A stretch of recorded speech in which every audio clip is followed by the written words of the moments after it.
Hello everyone, and welcome to my over-engineered monstrosity that I've built here in Kerbal Space Program. This was sort of spawned by a little challenge that me and a few friends have started doing. We decided that, hey, well, we can build rockets and we can get from planet to the moon and to Minmus and all that sort of stuff. So we might as well do something a little bit more structured. So we decided, okay, how about first of all we see if we can get some specific things to the moon, including, say, a source of fuel, a hab module, and a rover. So I decided, hey, sure, why not? Not doing anything else important. Well, not in Kerbal Space Program at least. So I decided to build this beast. Anyone who actually is any good at Kerbal Space Program will probably be gnashing their fingernails at this, because it is absolutely horrific and over-engineered and inefficient. So I guess I'll take you through it. I'm using the Nova Punch parts, as you might have guessed. We've got the large liquid fuel tanks, massive fuck-off engine, 4 solid boosters linked to the standard sort of detachment device. Got another stage about halfway up here. Yeah, this is another one that will make people pull their hair out. The second stage has extra fuel tanks to the side and extra RCS tanks as well, basically so that I can abuse RCS as much as I like and not really have anything to worry about. Once this here should be the one that is in orbit and gets us to the moon, and ideally usually slows us down enough to land properly on the moon. Once we get there, then this thing will burst open, and out will come the rover that I decided to start with. So, without further ado, let's see how horribly wrong this goes.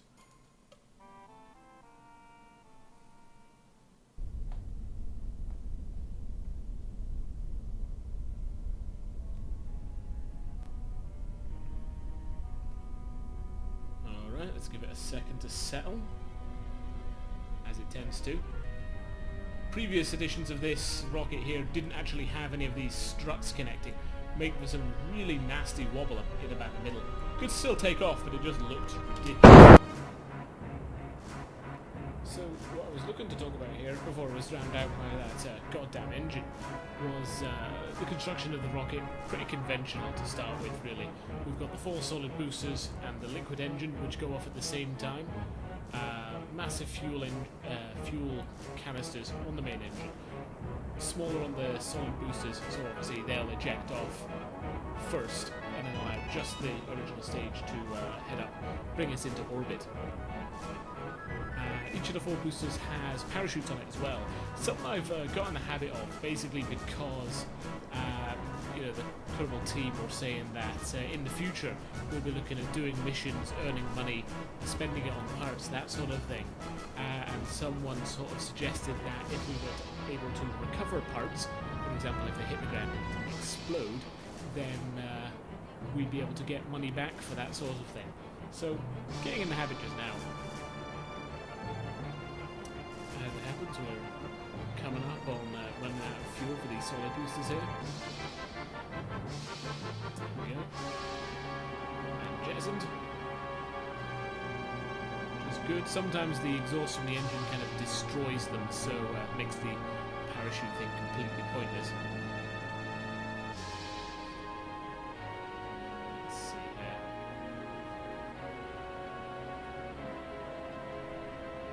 And soon enough we're going to be tilting over towards 90 degrees once this first fuel tank runs out. Basically looking to see if we can give ourselves a bit of horizontal motion during this sort of big push, since obviously that's the biggest, most powerful engine at the bottom of the rocket there.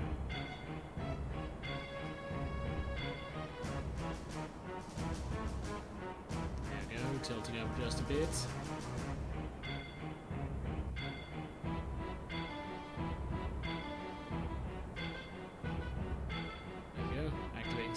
Keeps it nice and steady, because you don't want to tip too far, because if you do, then obviously you're just going to be sent into a death spiral. Probably mainly just my rocket there, because it is very top heavy, because it's holding the rover up in there. Let's have a look at the map.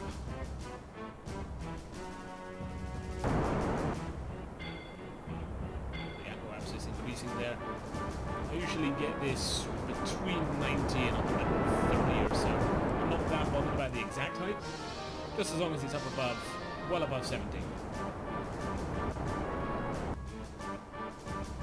we go. Tipping over a little bit more now. Since we're higher up in the atmosphere, we can sort of get away with it. We want more horizontal momentum, because obviously if you get too high in orbit, you're just wasting energy there. Oh, RCS abuse. Lots of use of the RCS thrusters thanks to the copious amount of fuel overall there. There we go. First stage done, detach, and away. Now from here it gets a hell of a lot easier. Obviously this ship's quite a lot lighter. It's a little bit freaky because it's got the side sort of fuel tanks there, but overall it works. And beginning to get ourselves properly into orbit here.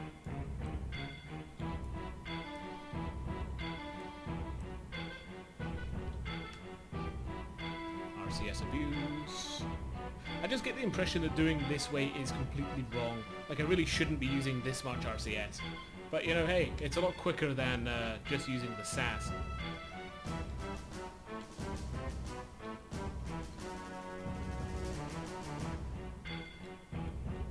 Get ourselves into a nice, roughly horizontal path. Take it slow. That's something you might notice. A lot of people can do this really smoothly and, you know, all in a oneer. I tend to take things very, very slowly, do it precisely. Here we go. A minute. A bit. And gun the throttle. I suppose what I should say I actually meant by precisely there is just carefully. As I do tend to judge things by eye. Usually works. The tools you've got in Kerbal space program are pretty fucking excellent. Like this map here, just gives you your orbit right there, or pretty accurate. Doesn't take into account things like the atmosphere, but when you're dealing with interplanetary stuff, that's not a problem at all. You'll actually see coming up shortly, once I actually see if I can achieve orbit there. It also predicts intercepting other planets as well, like the moon in this case. Let's see here. Got about 3/4 of a tank of fuel left in those side pods. Most of the RCS in there too.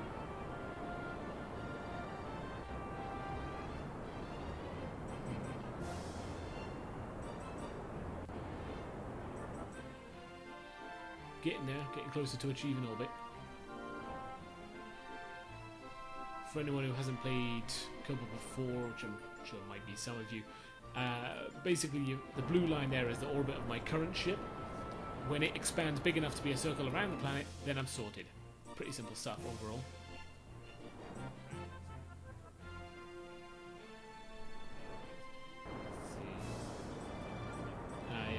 It's looking like I might have missed my lunar exit this time. Normally what I like to do is wait till the moon rises, then point horizontal and gun the throttle straight for it. Looks like it's too late this time though. Let's see, depending on how long it takes to actually achieve orbit velocity, I'll either just go for it, or I'll be safe and boring and do a circuit of the planet first.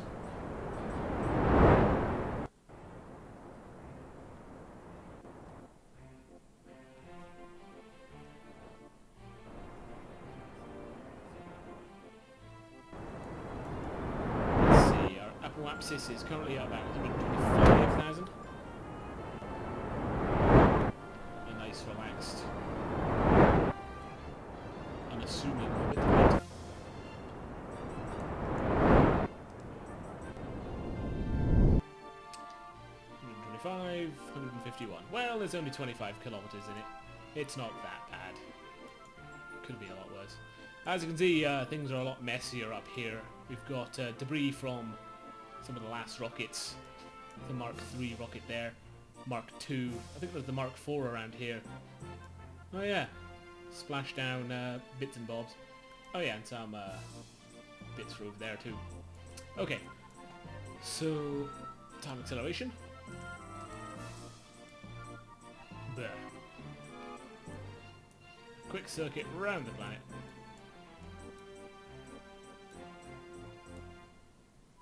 Oh yes, and always a good way to mark where Minimus is. Got a quad rocket sitting there.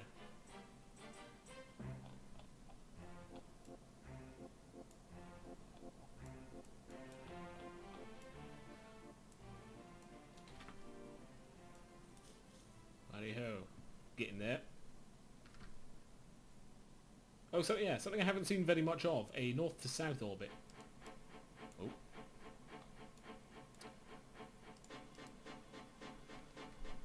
Going a little bit faster.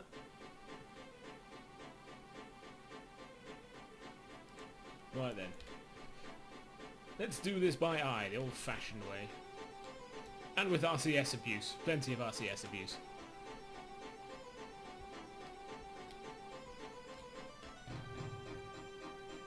What did the spoon modules ever do to you?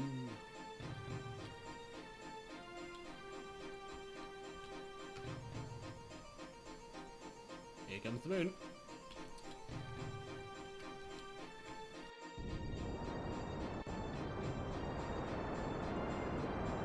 Well, that was a bit sloppy. It's not too bad.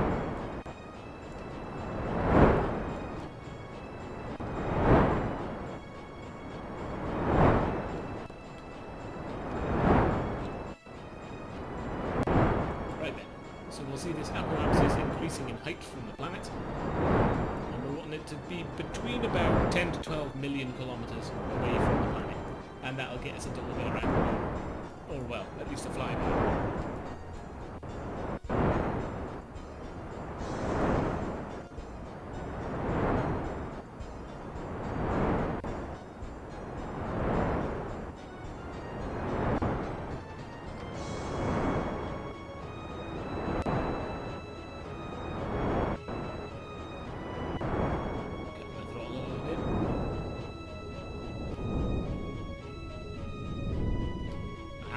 Encounter with the moon, excellent. If we go about there. Okay. That's an encounter with the moon set up. Let's turn off RCS. Without further ado, let's go there.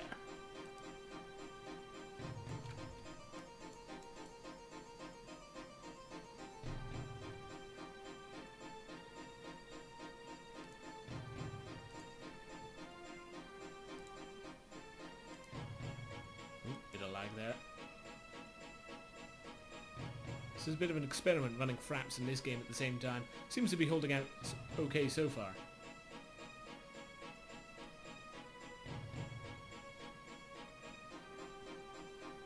Righto, that's us in orbit, or well, in a sense, in orbit around the moon.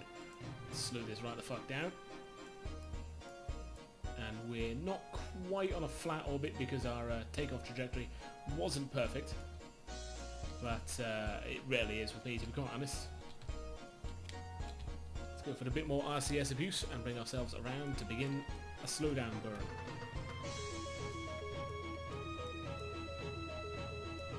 First of all, going to bring us into a nice circular orbit, then see if there's any likely craters, like that one there, with the debris in it, that we can land in.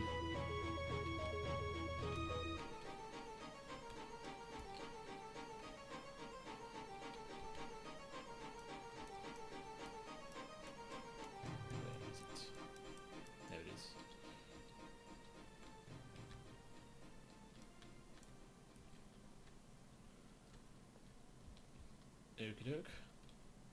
That's us pointing directly away from our direction of travel.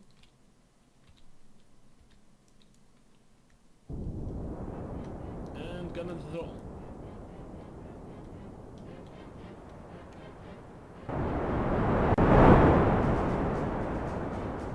There we go. Bringing the apoapsis down to, well, we'll wait until we're a bit closer to the periapsis now that it's moved along before slowing it down fully, and then we'll see where a likely spot to land could be. Excuse me.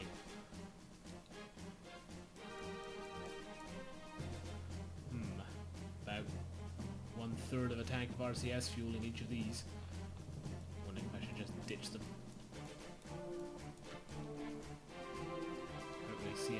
to yet.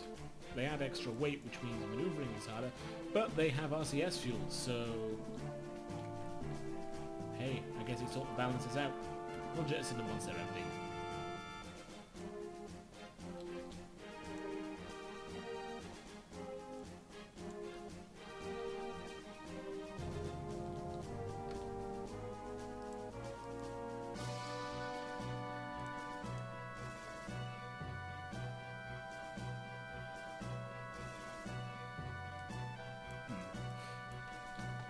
Oh well, looks like we're going to be having a bit of trouble, obviously, because the game is like, no, you must go slow. Slow down. Despite the fact that you have a clearly defined orbit, and there is no atmosphere to slow you down.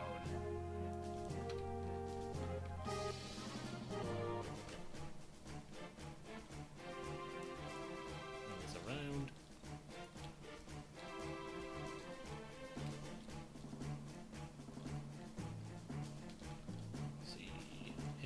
Spot.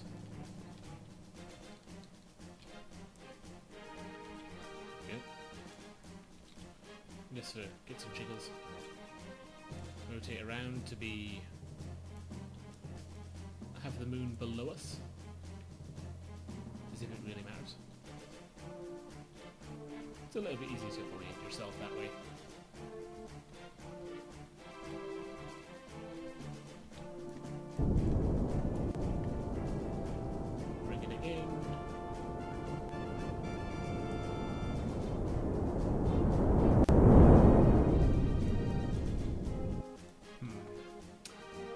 Where that rocket is.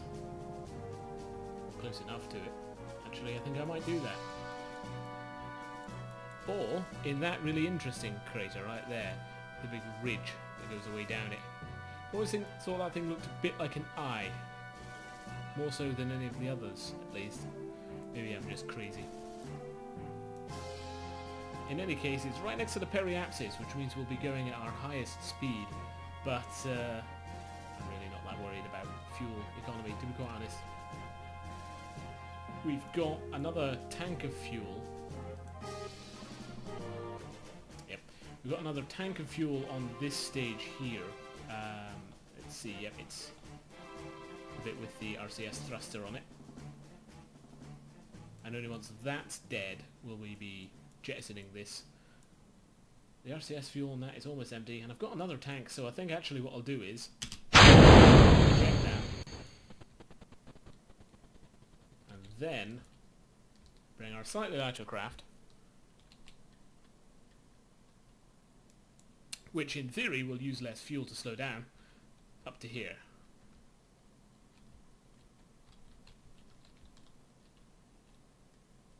There we go.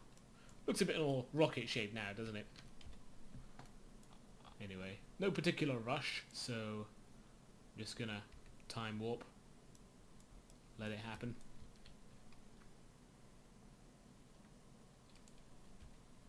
Let's see, we've got some wreckage before it, which would be that there, 82 kilometers away.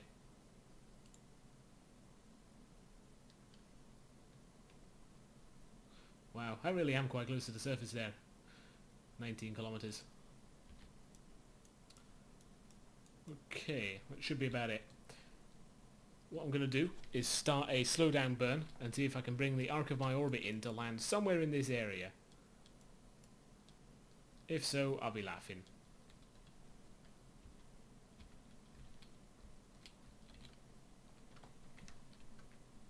So we've got plenty of RCS. The RCS tank we're using at the moment will be jettisoned before the lander. The lander has its own RCS tanks, as that's part of how it manoeuvres around. I'm basically using a fairly simple arrangement of wheels and a single engine and a bunch of RCS thrusters to get the effect that I'm looking for. Yep, twist it a bit and that should be okay. Right then, so we've left even more crap in orbit around the moon. I'm sure someone is absolutely raging at the amount of trash we're leaving in space. Really gives you an appreciation for the amount of crap that must be in orbit around Earth. I believe there's already pressure groups about it. Wow, almost out of RCS fuel. Huh, that's a shame.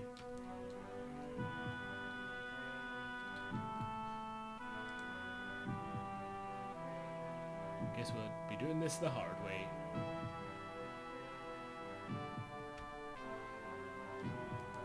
Okay. The engine on this is fantastic. RCS views. That's what it says. But that matters. As you can see, number of tanks. These are actually very, very small tanks.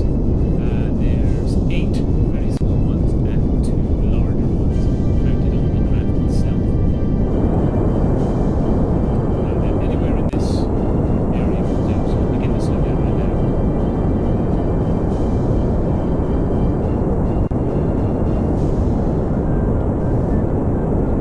Now, the landing will also make people who are decent in this game pull their hair out because it's going to be a clusterfuck, basically. I haven't quite worked out the best way of landing this thing yet. So it's going to be a bit hit and miss. I'm probably going to pogo it quite a bit. And I'm completely unashamed in this fact. I've always hit 0 meters a second as it stands. So I think what I'll do is... I'll do what I usually do. Point straight up. Wait until I get to about 2 kilometers up. Jettison the cap on that's covering our payload here, and then see when it hits the ground to get a sort of indication of the altitude we're at the moment. It is in the center of, or well, in the middle of one of these big craters, so we'll be hopefully close to 0. However, you can never quite be sure. And that has been my downfall more than once, so... yeah. Okay, so yes, what I'll try to do is try to keep the speed below 100. And then sort of gun the throttle as we're getting close to the ground.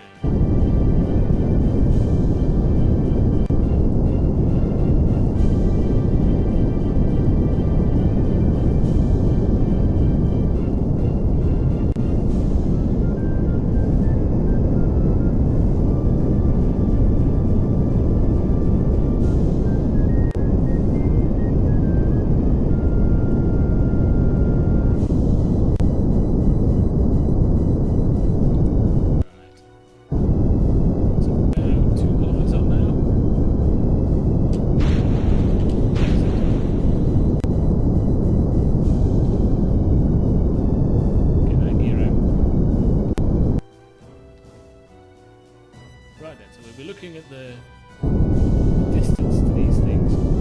When they explode, we'll take a note of the distance and compare it to our height. 500 meters of shit. So it looks like the ground is at about 800. Blast and bother.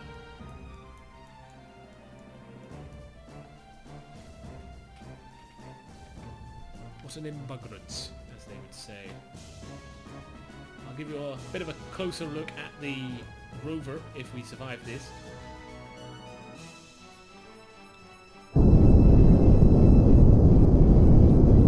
Let's try and keep my speed low. Angle this just a bit to try and negate some of that horizontal speed.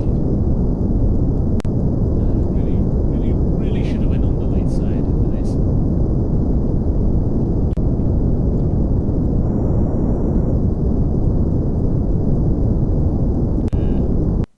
Fucking pogoed it again. Looks like we're heading upwards.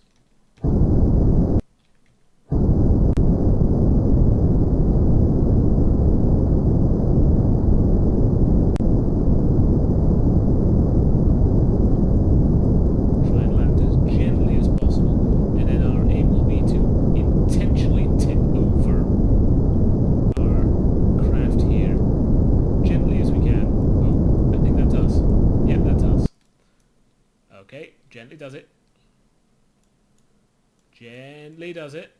And there we go. We're on the moon. Thank fuck for that. Let's thrust away a bit before it explodes. Oh, hell yes. Right then.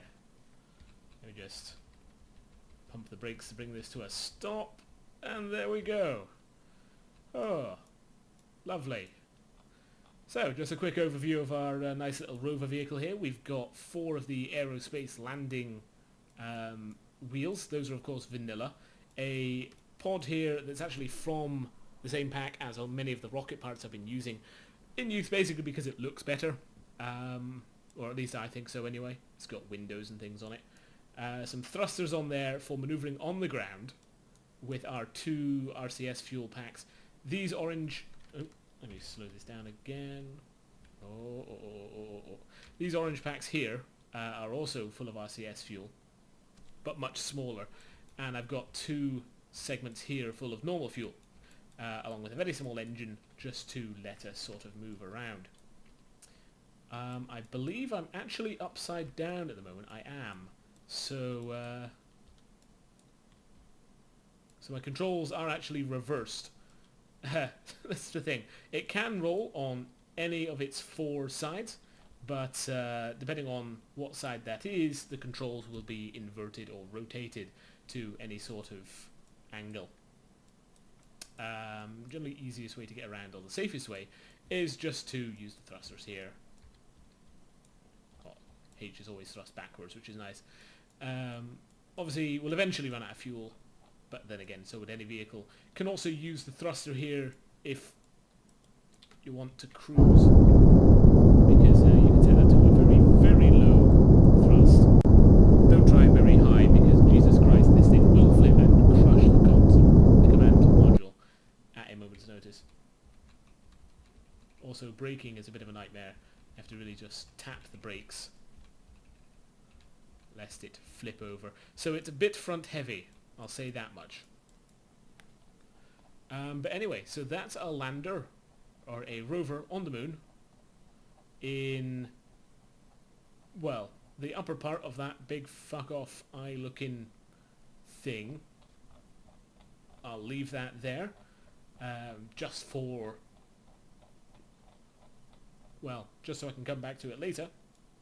And yeah, I'll see you guys next time. Bye-bye.